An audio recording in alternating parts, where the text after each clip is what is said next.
1, 2, 3, 4, 5, 6, 7, 8, 9, 10, 11, 12. Do I have a white? Probably Durant.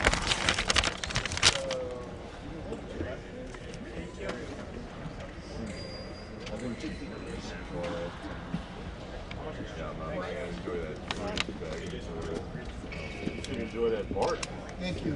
Yep. Anybody else? Okay.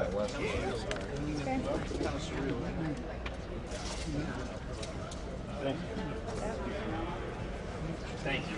Yep.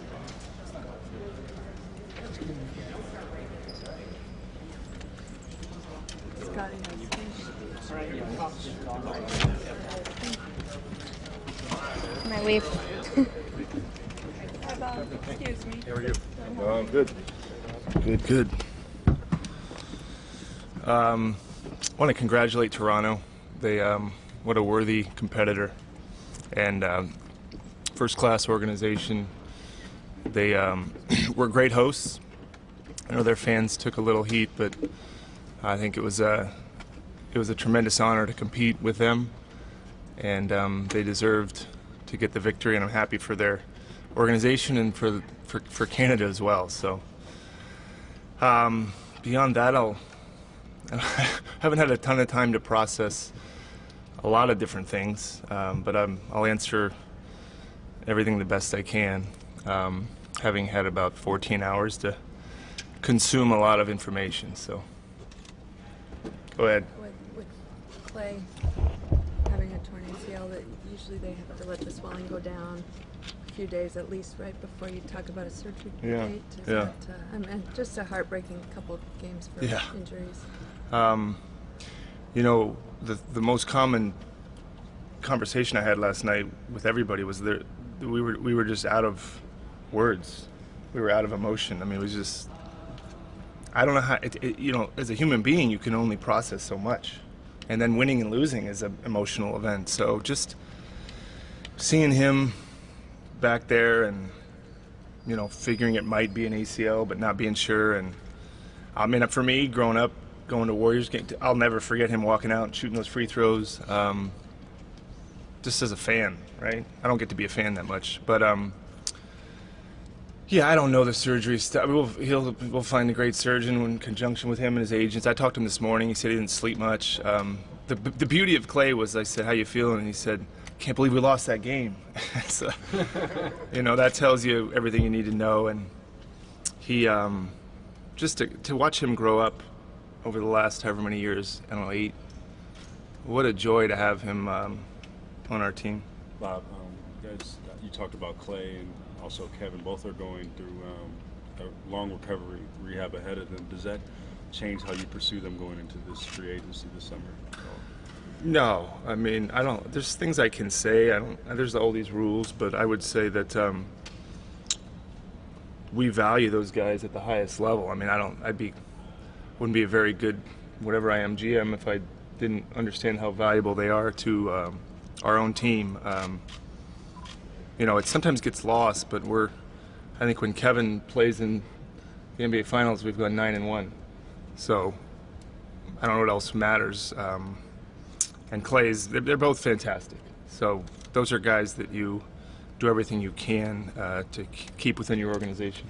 Last year at this time, this exact, I guess, press availability, you said Kevin will do whatever he wants as far as negotiations. Yeah. Is that kind of how you're going into it with KD and Klay? I mean, I got in trouble for kind of saying, I don't know what I'm allowed to say. All I'll say is that those guys are highly important to us and deserving of being rewarded in you know, the right manner. So we would,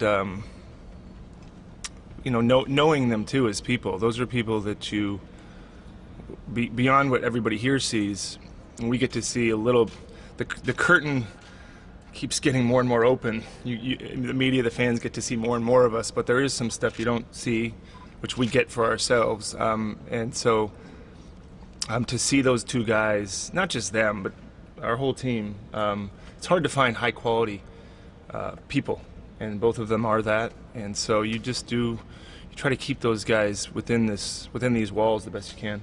What's your level of optimism that Kevin wants to return? That's, I don't know. But, the guy's been, like I said, I mean, what more can we ask for from him? He's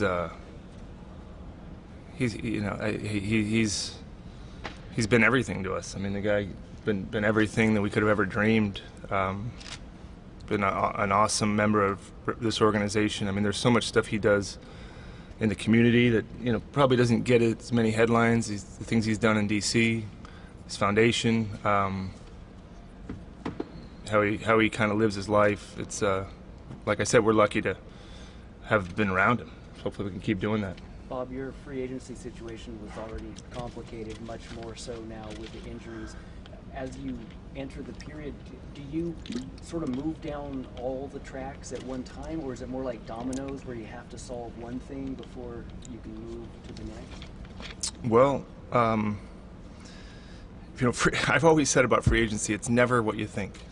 I mean, who would have thought we'd be walking into free agency like nobody would have, not anybody, no fan, no member, nobody in our organization, nobody outside would have predicted, well, this is what you're going to face. But that's what that's what's here. That's what's in front of us. I think that we have great leadership here. We've got great ownership. We've got a great coach in Steve Kerr.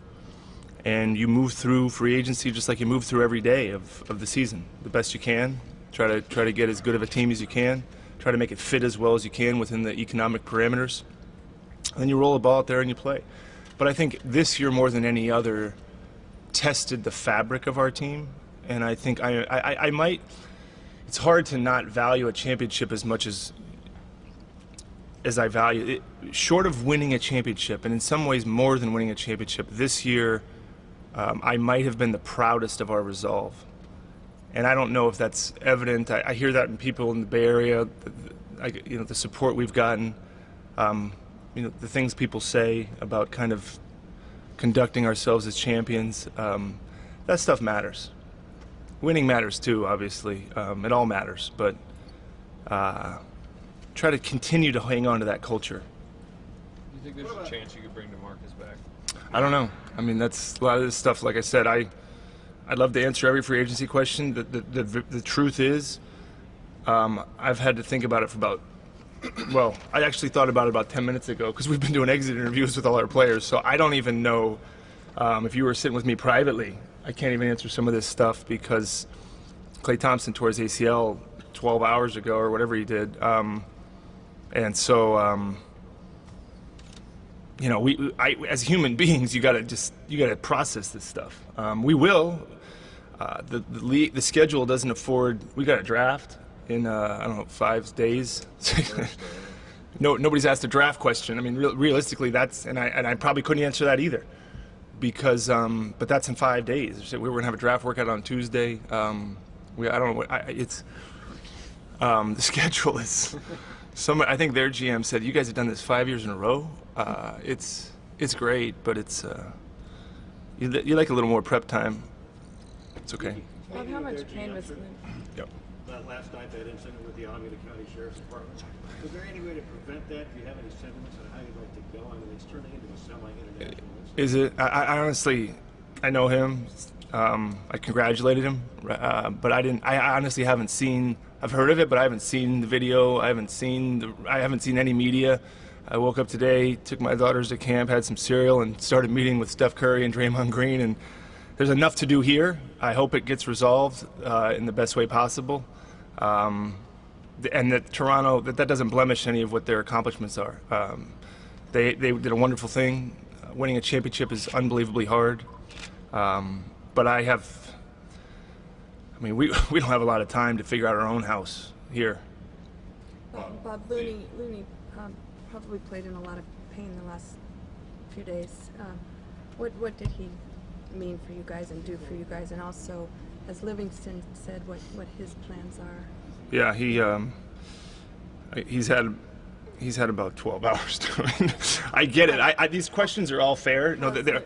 But Looney was, he smiled. I walked in, I said, "How's your body?" And he started laughing. I mean, there's a pride in every athlete.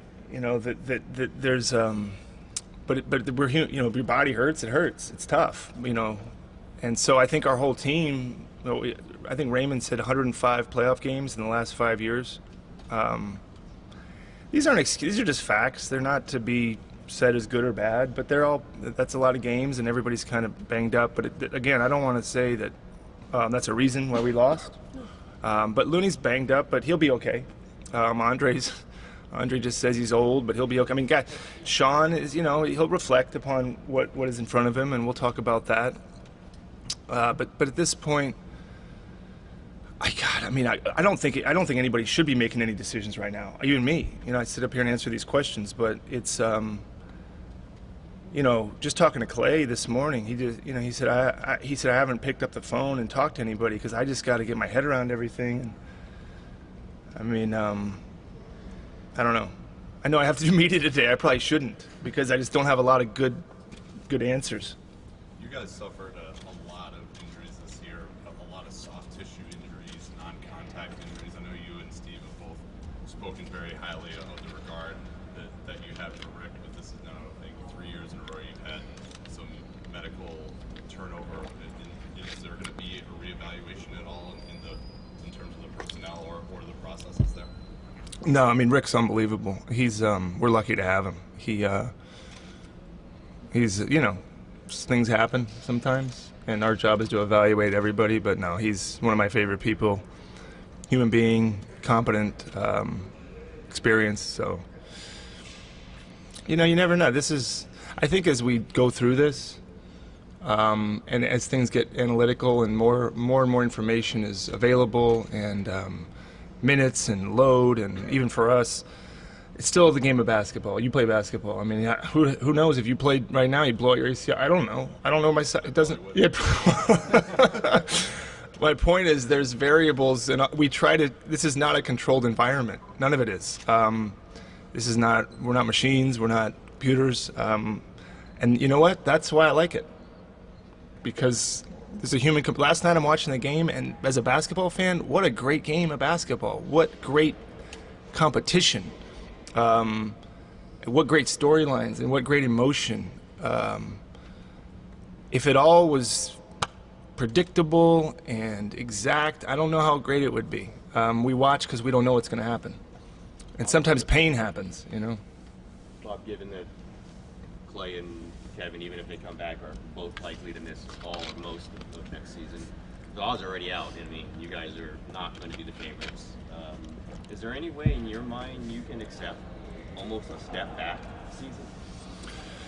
I mean, it depends. I mean, people say, you know, we're done. And I never think of us as anything. I never thought, you know, people use words about our team. I just think we try our best.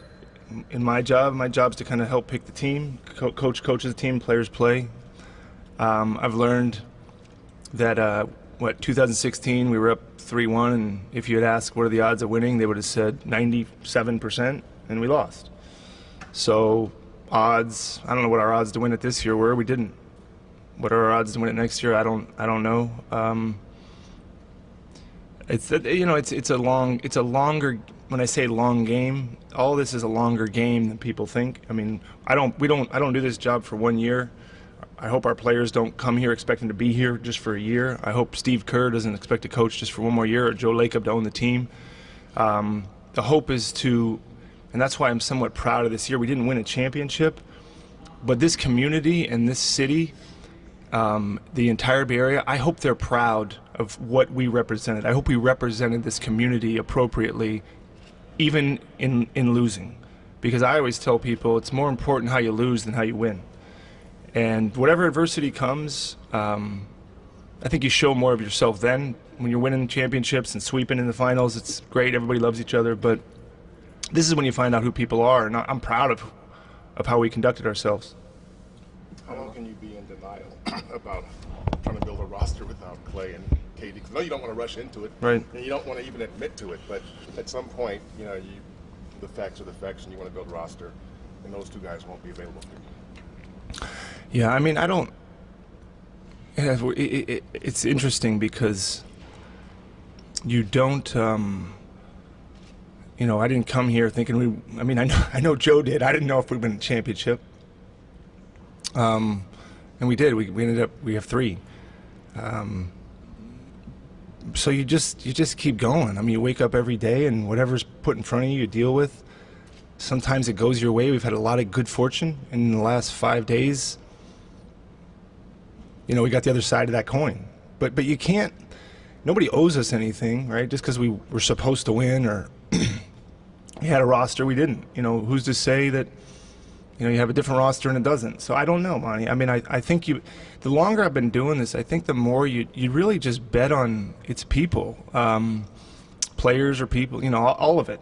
And you see what happens. And then, that's why I always reference the Spurs. These teams, the Spurs won 5 championships in 14 years, I think. So it doesn't have to be 7 in a row. It doesn't have to be. I mean, I understand it's a great narrative, but nobody said you got to do it every year. We didn't. I don't know the exact years, but 50 years since a team's been to the finals 5 years in a row. So it doesn't happen. Okay, if it does, great. Just keep it moving. But this is not.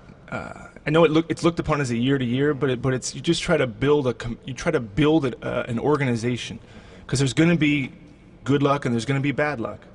That is coming no matter what. You cannot avoid it. But how do you move through it? And then in your moments where things are going your way, how do you capitalize on them? And when they're not, you can't cry about it. Does it make it easier? No, it doesn't make it easier. But sometimes the greater the challenge, the greater the gratification if you overcome it. And Bob, given what might be available with the late draft pick, what's realistic as far as any needs that are filled with the draft?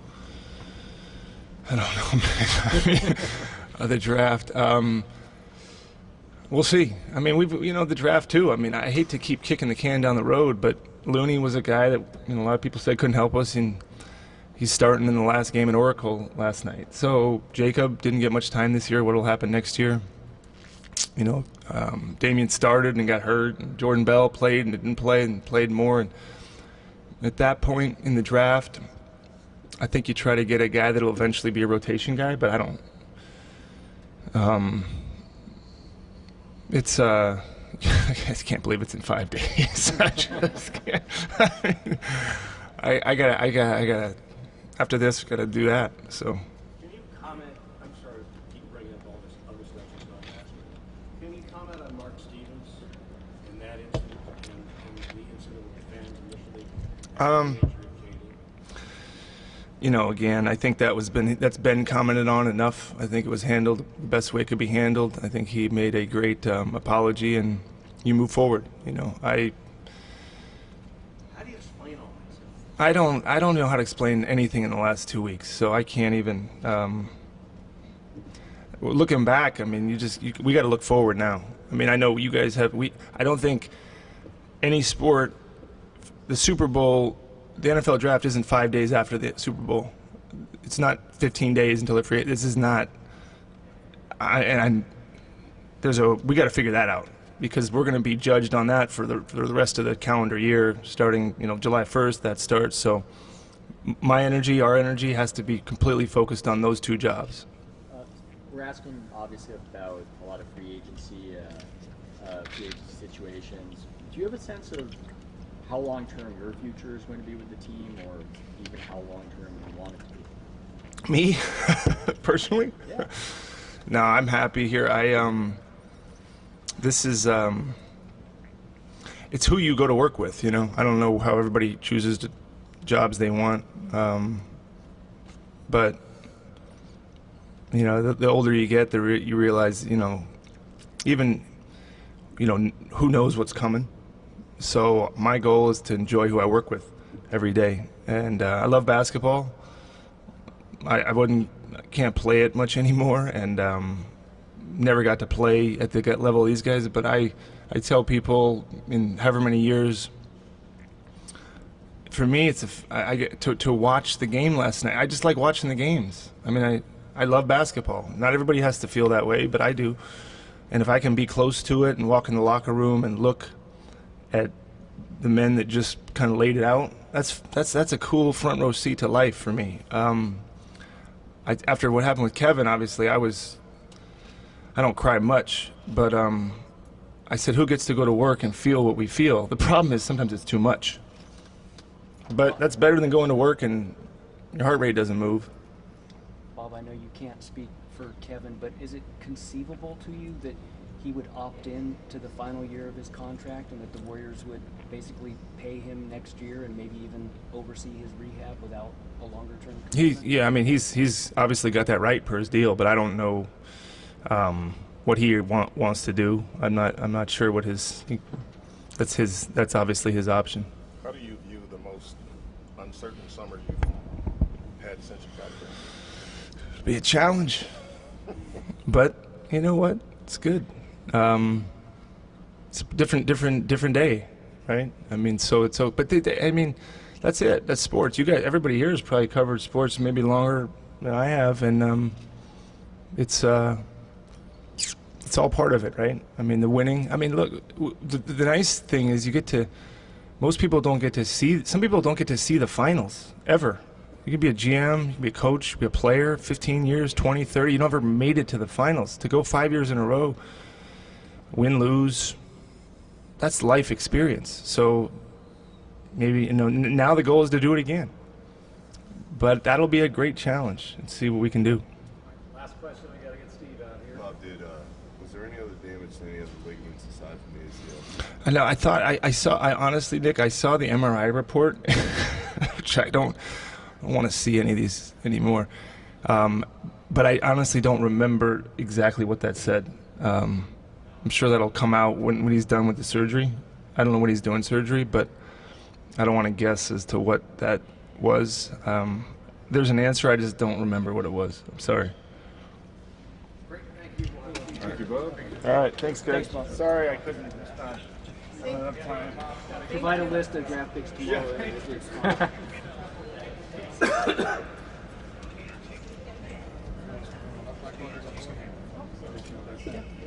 So do you want to turn it on and then hand it to you? Yeah. Thank you, buddy. Okay, sure. Connor. Thanks, Jess.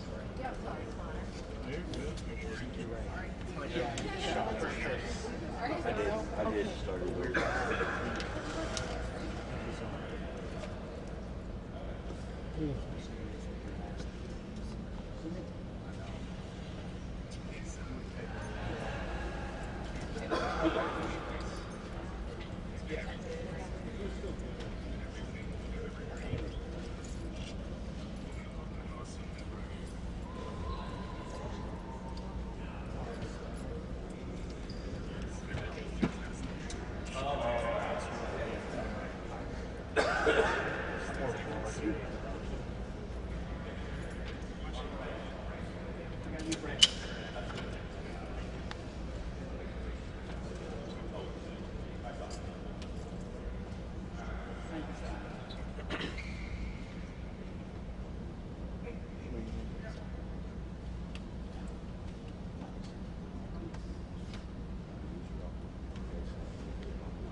Hi, everybody. Are we going to be doing this all summer? Yes. Yeah. Get used to Like it. down on the beach in San Diego, you like a 2:00 media session in San Diego? yeah 2:30. Okay. Steve, Bob said he got a chance to speak to Klay this morning. Have you spoken to him? And obviously, without going into specific, how was the conversation that you had? I have not spoken with Klay yet. Texted, but hope to speak with him this evening sometime. Klay is elusive. Steve, considering the story you told us last night about wanting 2 minutes of rest and a torn ACL in this whole thing, I know. what does that say just about Klay's resolve and desire to obviously play? One of the great competitors I've ever been around, not just from a willingness to compete and fight, but a level of play that he reached during this postseason. When you combine all that, just his confidence, his competitive fight, his ability to keep cool under pressure, guy's amazing. How have you processed the last 14 or so hours? How are you feeling at this point? Still sort of processing it. More than anything, just I keep thinking about Kevin and Klay and you know, the severity of the injuries. You know, injuries are always a part of the playoffs, and whoever wins generally, you know, has a lot of good fortune along the way. We've been in that position, and oftentimes, you know, injuries play a role when you lose, but very rarely, if ever, in the finals. Has there ever been, you know, an Achilles tear from a star player in the final? I don't remember anything like this. I remember, you know, Kareem spraining his ankle, or, you know, Magic Johnson and Byron Scott pulling hamstrings. I remember stuff like that, but for Kevin to rupture his Achilles and then Klay to tear his ACL in back-to-back finals games, it's, how do you process that ever? On top of that, I mean, how do you process looking forward and knowing that they're going to be out for a significant chunk of time next season? Yeah. So it's hard to even picture, you know, what next year's team will look like at this point, and we'll see how it all shakes out. And we're hoping to have both those guys back.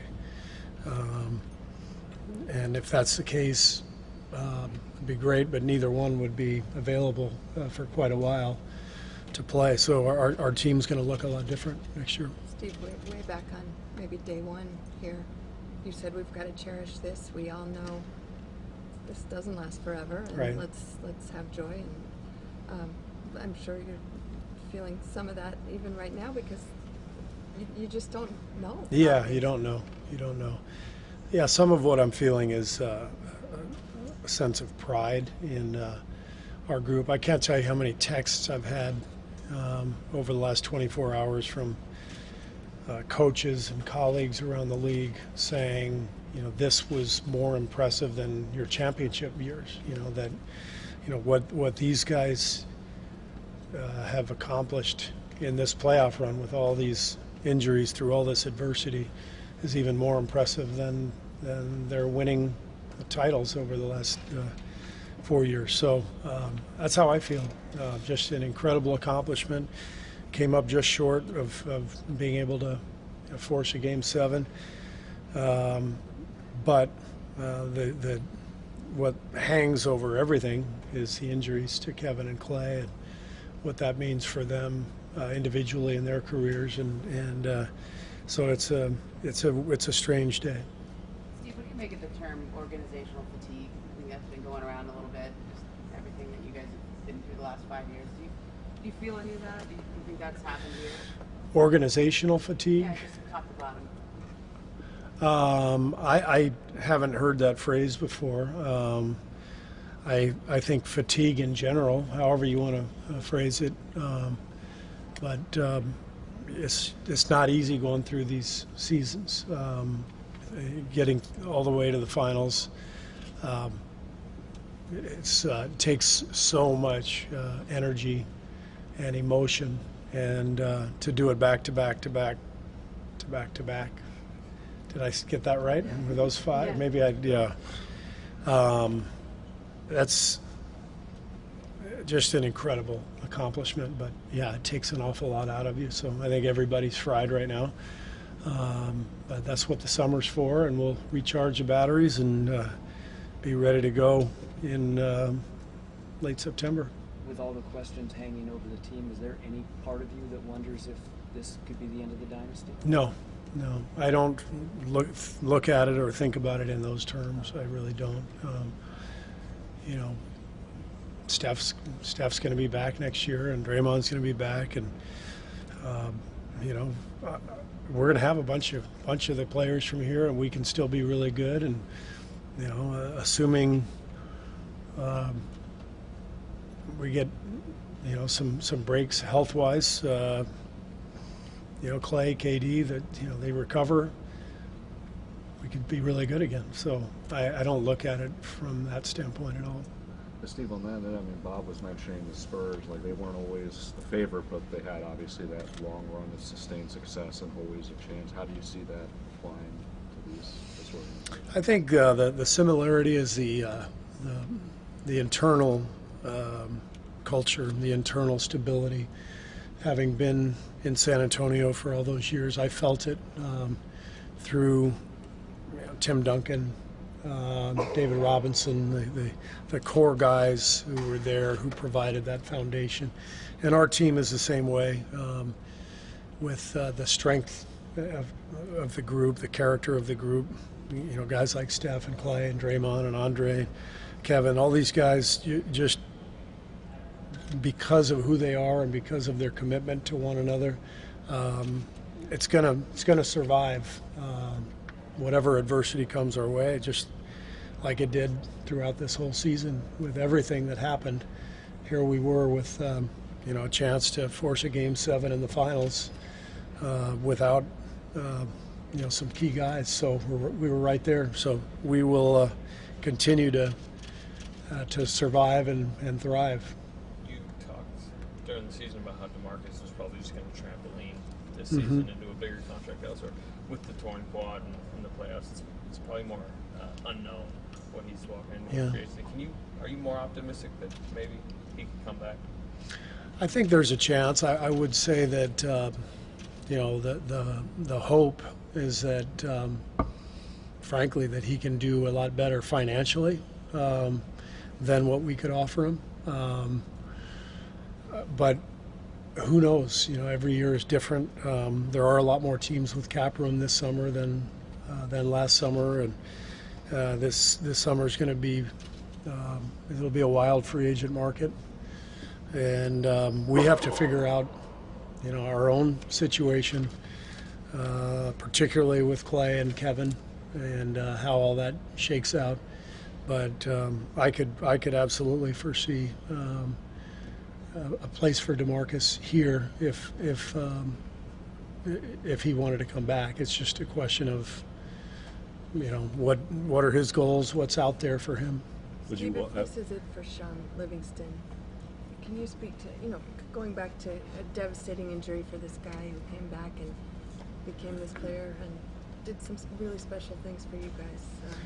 Yeah, Shaun has always been kind of one of our quiet leaders, and I think this year he took on a more vocal role, particularly with David and Zaza moving on last year, David West. Shaun and Andre became the elder statesmen on the team, and they both took on bigger roles vocally, and I thought Shaun was really key for us this year, holding everything together. He's always been sort of under the radar, one of our key human beings. Obviously an excellent player, but rock solid human being, and somebody who understands team dynamics. And so I would love to continue to coach him, and we'll see how it all plays out. But Shaun is a special human being, and we've been lucky to have him. This is a really complicated free agency period that you guys are going into. How much does it settle you to know that Bob Myers is basically the guy spearheading all of that? Yes, I have unbelievable confidence in Bob, and he's incredible at his job, one of the best in the business. And I think on the outside looking in, everybody looks at a GM and says, well, how is this guy as a GM? Here's who he picked. The term is general manager. It's not general picker. It's general manager. Bob manages people. He manages our coaching staff. He manages the players. So what he means to the group goes way beyond who he picked with the 39th pick in 2013. And yet, most of what's covered media-wise is, every basketball move.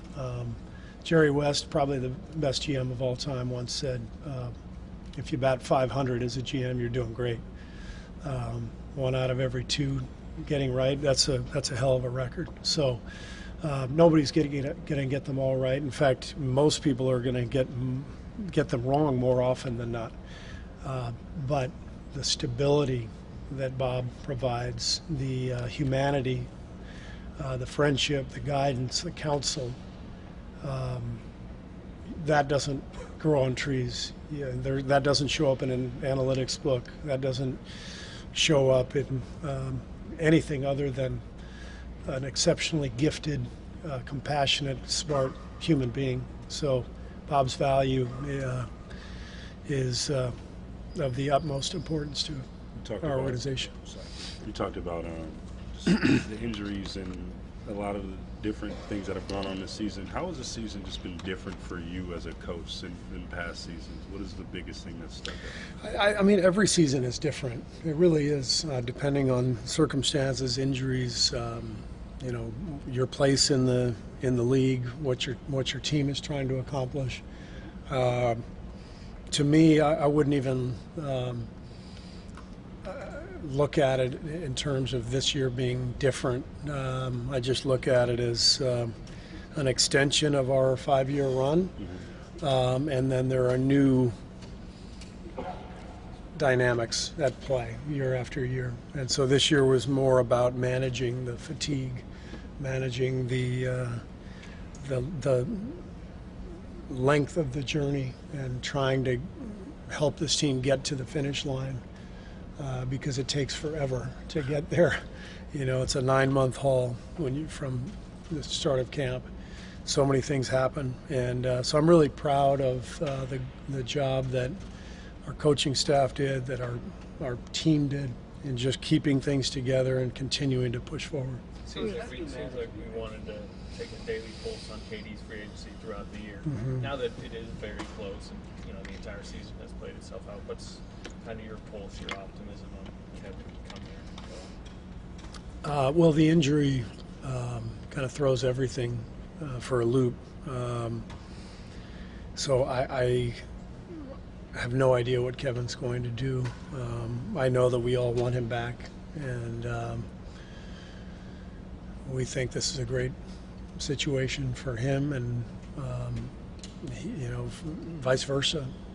So hopefully we get him back and keep this thing going with the understanding that he's a free agent, and we want what's best for him, and he's free to make any choice he wants. So hopefully he's back, and we will all give him any advice, any counsel that he needs, and ultimately he's going to make his own decision. He's earned that. You have so many talented young coaches. Have you decided on summer league stuff? I know it only ended last night, but yeah, Aaron Miles is going to coach our summer league team, and then he'll build his staff from within. So yeah, I'm excited for Aaron. He's done a great job in Santa Cruz, and very helpful during the playoffs, and he's a talented young coach, so it'll be a good opportunity for him. Coach, I don't think anybody has ever taken your success for granted, and yet there are a lot of people who are surprised by what happened this year.